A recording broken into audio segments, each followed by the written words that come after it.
Welcome to Audience First, a podcast for tech marketers looking to break out of the echo chamber to better understand their audience and turn them into loyal customers.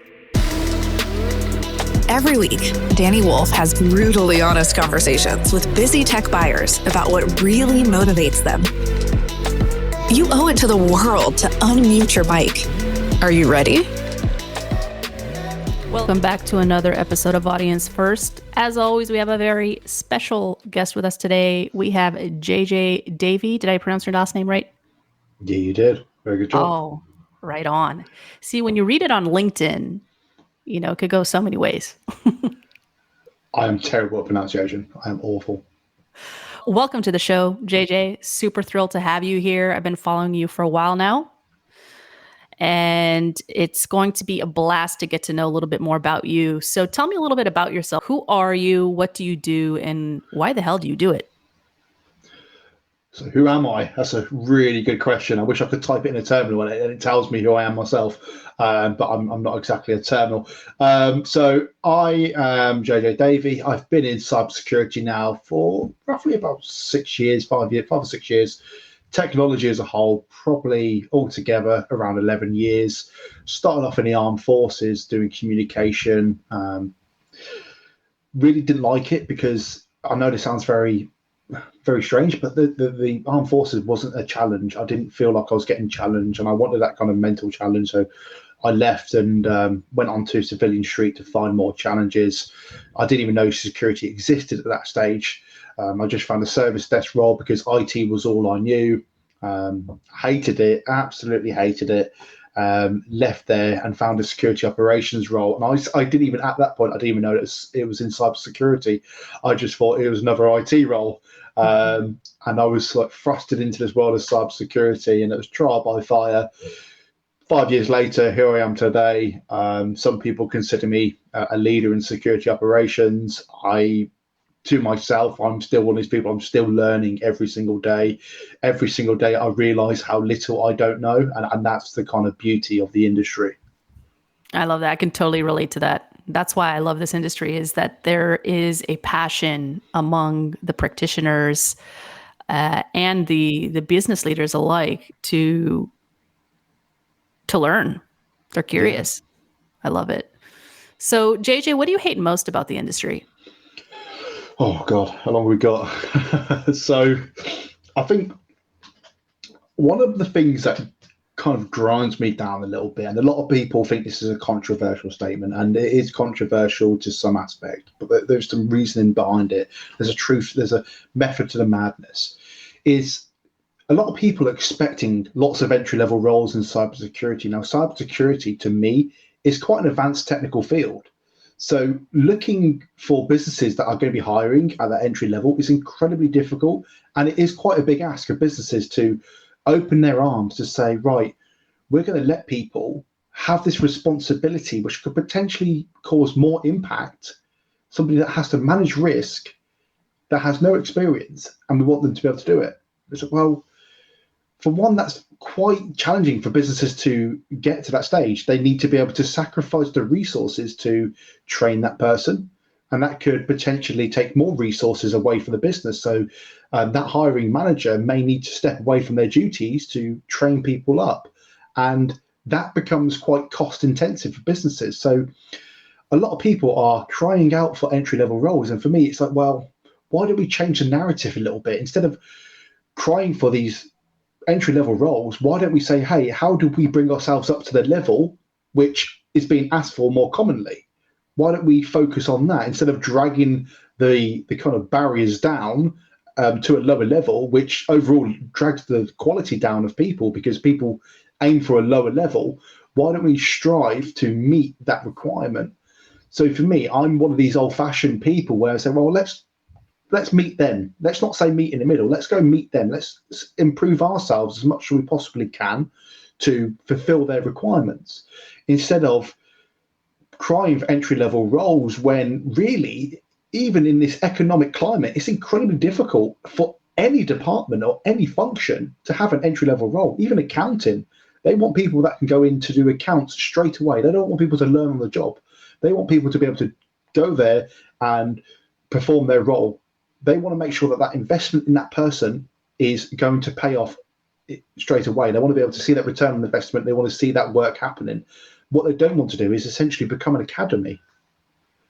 Apart from that current challenge and that issue and that beef you have with the industry, as a leader in security operations, what is your one bleeding neck challenge? Oh, I think if we talk about security operations, one of the things that really kind of keeps me up at night is maturity in security operations. It's the fact that a lot of businesses stick a security operations center into their business and just don't do anything with it. They just throw logs at it, it produces alerts, and it does stuff. That's all they're concerned about. But they don't have like a maturity strategy. They don't think, okay, right, we're generating alerts, but how do we look at this security operations factory that's generating potential value that we could look into? For example, I done a talk to security operation managers about how do we remove the constraints in a security operations center. One of my analogies is the security operations center is a factory. There's the inventory, there's the materials going into the factory, so we could say log sources.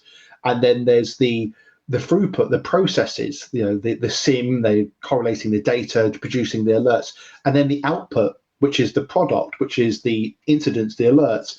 And it's how do we mature this? How do we make sure that this factory is working optimally aligned with the business goals and objectives, instead of just throwing more inventory in and hoping that the processes in the middle that are trying to generate these alerts keep up with what you're trying to do.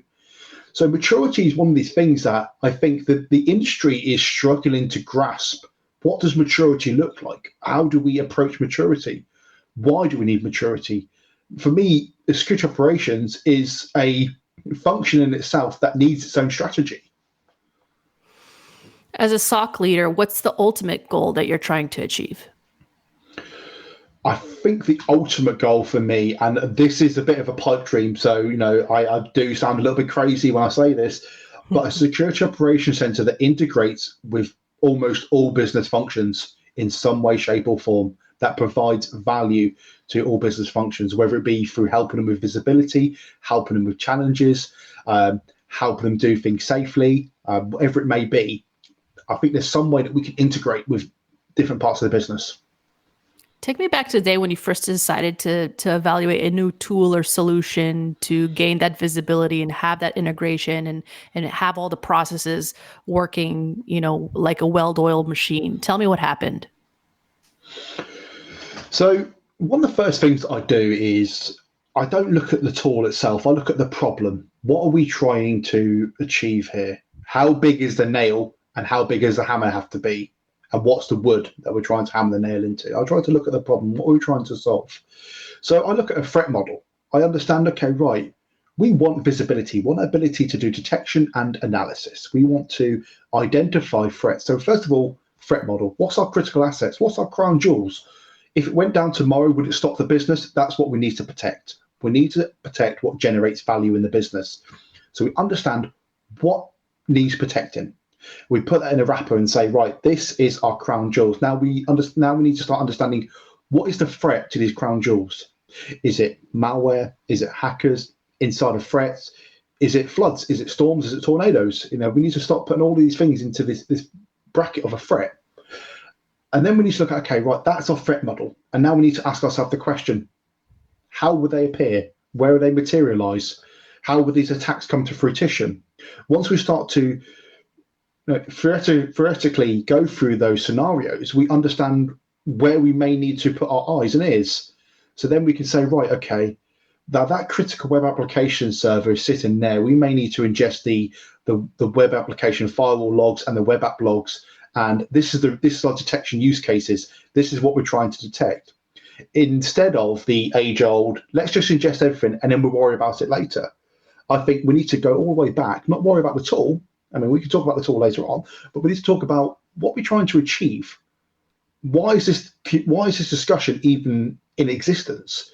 And that's why I think I've got to the stage where I am in my career, is I ask these very nuanced questions that is kind of like left field, strangely left field for a lot of people, is they don't like being asked these questions like, why does it exist? I had a discussion with a security operations leader, and we were discussing, right, why does this SOC actually exist? And it all just goes back to the same question. It's to protect the pocket money of the business. You know, what's in the bank? We need to protect that. It goes back to that adage. But for me, a lot of the times when I'm looking at a solution, I want to look at, well, what is it trying to solve? Is it actually going to solve it? Because there could be a case where you're just buying a blinky box.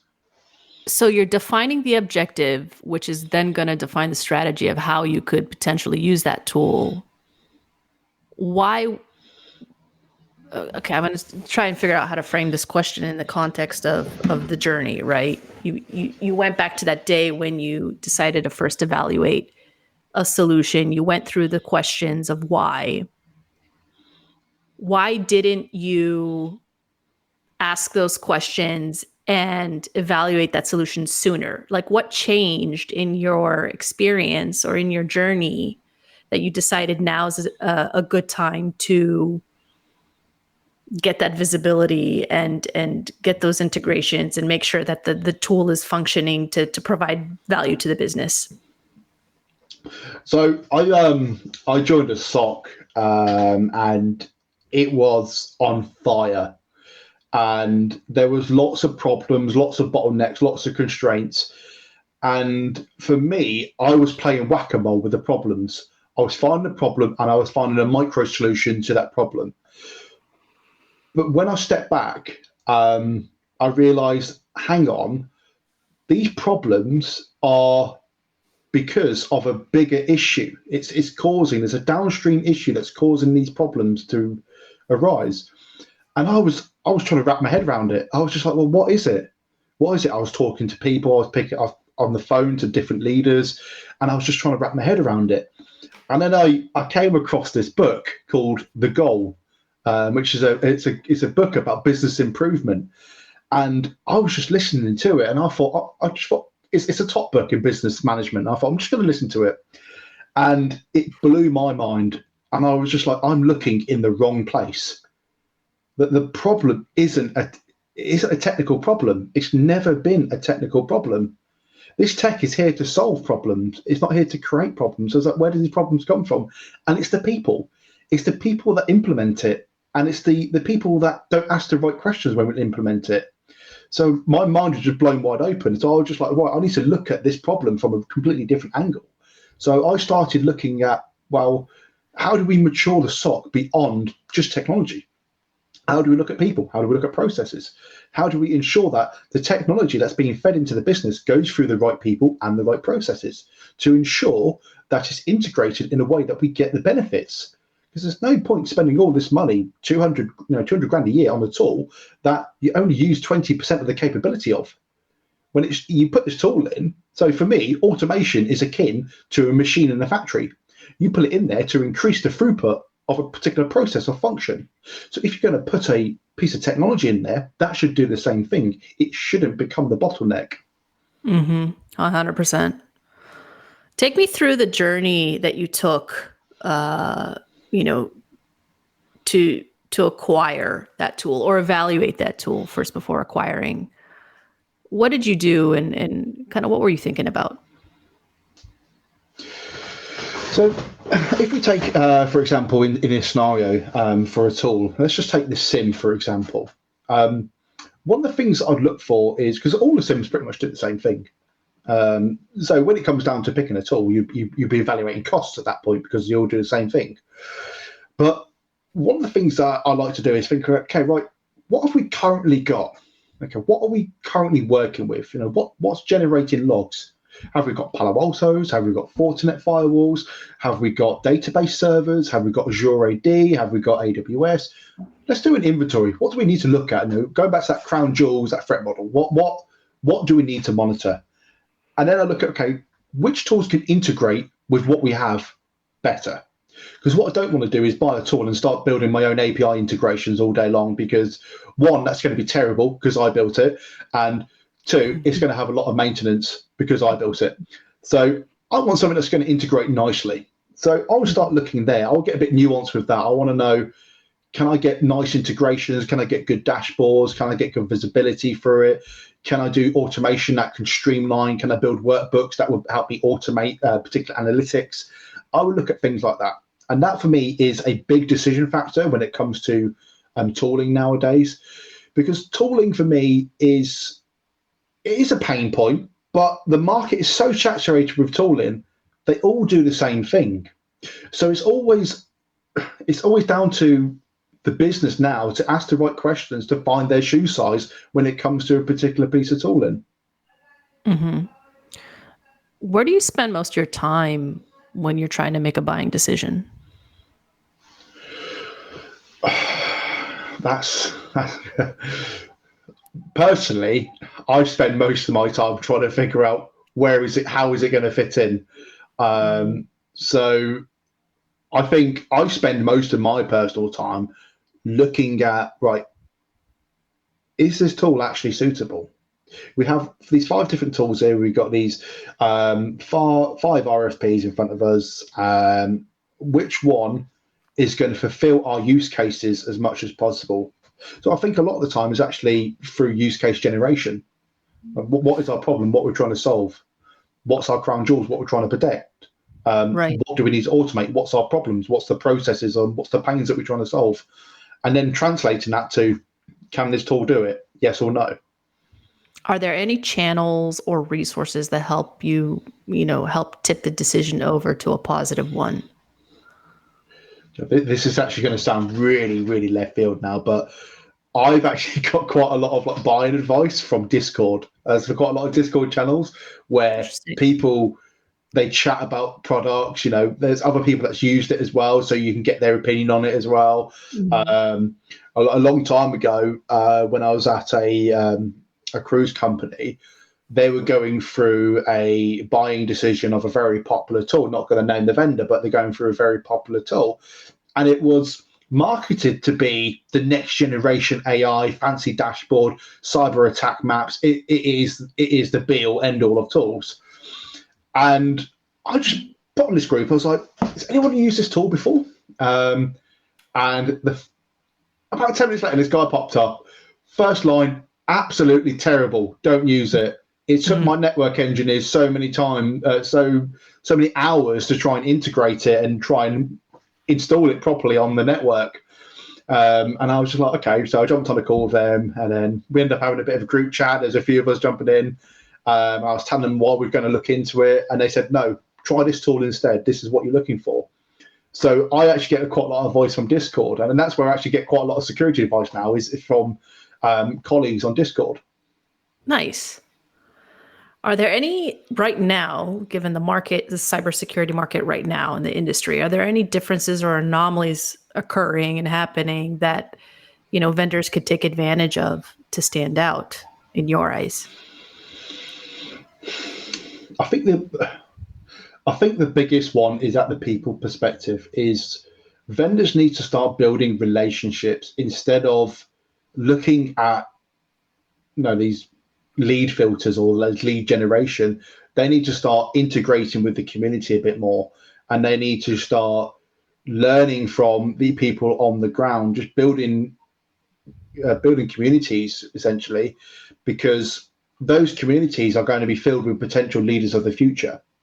And if you can get really good relationships with them now, that's going to influence buying decisions in the future. If you build those relationships and you keep those bridges strong, that's going to open up the door to many more opportunities to make good sales in the future. One of my biggest pet hates is when somebody connects with you on LinkedIn and instantly sends you a white paper PDF with a sales pitch. And I'm like, that's not how you do it. I just ignore you. I would ignore you, and I probably won't ever talk to you again. And if your company probably approaches me, I'll probably have that sour taste of your instant sales pitch. On the flip side, I'm friends with a lot of salespeople at vendors. I mean, I go to conferences, I get drunk with them, and they're the first people that I would go to if I want to look at solutions. I would say, hey, I want to look at your tool, let's go and jump on the chat again. because I've got a relationship with them. So I think if they want to stand out, they need to integrate more. They need to stop being sales. They need to stop being marketing and start integrating with the community a lot more. What does that look like, a good integration within the community from the vendor side? So it could be anything from developing training platforms or developing training sessions and training content on their SIM tool. So, for example, Splunk do a very good job at this. They have Boss of the SOC. They have all of their training platforms. They have their certification paths. They even have forums that you can join. You can join lots of Splunk webinars where you can chat with people. I also, when I go to conferences, there's vendors that set up open bars where you can go there, chat with leaders, you can chat with other people, chat with the vendors. Some vendors have even started to develop their own Discord servers where people just go in and just talk about it. I mean, if I know it's not exactly a security tool, but if we look at these training platforms, one of the biggest elements of the training platform, the biggest selling point is the community, is you learn from other people. Mm-hmm. And I think that is something that vendors need to start tapping into. And we're starting to see it. I'm trying to think of one. There was one that I went to recently where it's escaped me, but they had it wasn't Discord, it was a different platform, but they had a community there and they were just talking. And one of the salespeople was in there, was just sending us like information about their product, about, how it could fit in, and just basically guiding the discussion around their product. Not trying to sell us stuff, but we're just generally interested about our views. And I thought that for me was a bit more powerful than someone just saying, here's a white paper, buy our product. 100%. I want to go into storytelling time. This is the segment we call the shit list. So what's the worst thing you've experienced from a vendor? Okay, so this is back in 2019 at InfoSec Europe. We were in the process of moving from one SIM platform to another SIM platform. We went to InfoSec Europe as a team, and both vendors were there, and their stands were very close to each other. And the salespeople from each different vendor recognized us, and we got roped into a discussion. It was like a magic show. We sat down and we done a little magic show, and basically there, and that was with the vendor that we were moving from. And we were moving to another vendor who was just across the way. So we were just sat there, and I sat there with my senior engineer, who was my basically my senior at that time, and the VP of regional sales. He was like the top dog of sales for this company that we're moving away from. Basically went, so how are you finding our product? Is it? He didn't realise that we're moving away from it because we were one of the biggest customers at the time, and he didn't realise. And I blurted out and went, yeah, we're moving to the other vendor now. Yeah, we're getting rid of you. And no joke, he put his hand on my shoulder and he went, I will know more about security than you ever will in your entire career. And I was just like, okay. So I went to the other vendor and they just went, yeah, he's like that. Here's a beer.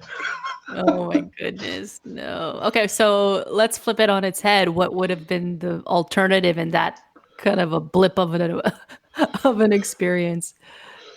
I think the alternative would have been for me to not run my mouth and not say stuff like that. Yeah. Well, we're human. Yeah. Shit happens. Yeah.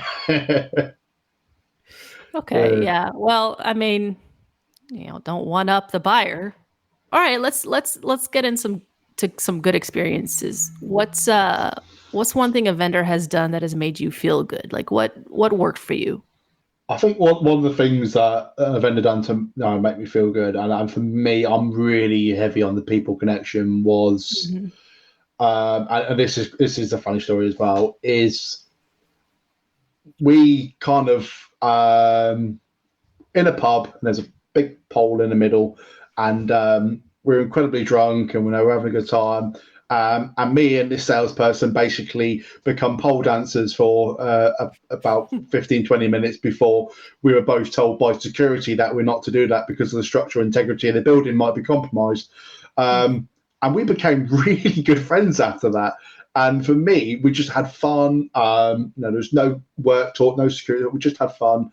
And I would go talk to him and just say, hey, I probably need your assistance with this. What can you do? Or if somebody went, I need this, I'm like, oh yeah, go speak to him, because I've had that fun experience with him. He's a guy that I know is approachable. Mm-hmm. Yeah, there you go. I mean, I see that as a common theme in the podcast when I'm speaking to other practitioners is, I have a very stressful day. I'm talking about technology and problems and work all the time. All I want to do is just kick back and talk to a person and have a human conversation. So yeah, I love that advice. We're headed towards the end of the session and we just breezed through this. I love it. Super valuable information here. JJ, is there anything you want to impart on the audience today? We're speaking to cybersecurity marketers and salespeople. I think one of my biggest takeaway points is just be human more. I think that's the common theme running through this, is really trying to tap into that human element. And when you're approaching people for sales, just think about the person on the other end of this who's receiving this sales pitch. Think about them a little bit more. Think about their problems, what they might be going through, what their stresses at work. Think about their use cases a little bit more. Try not to come across as a sales robot, because sales, I know I'm not a salesman, but I speak to a lot of them, and there's a common theme between a good salesman is sales is 90% that human element. It's that human connection. That technology piece is going to fix a problem, but that relationship is going to build sales. Yeah, 100%. I couldn't agree more. JJ, this has been an absolute pleasure. Thank you for coming to the show. You're always welcome back to have a chat and just hang out. This has been another episode of Audience First. Thanks for listening.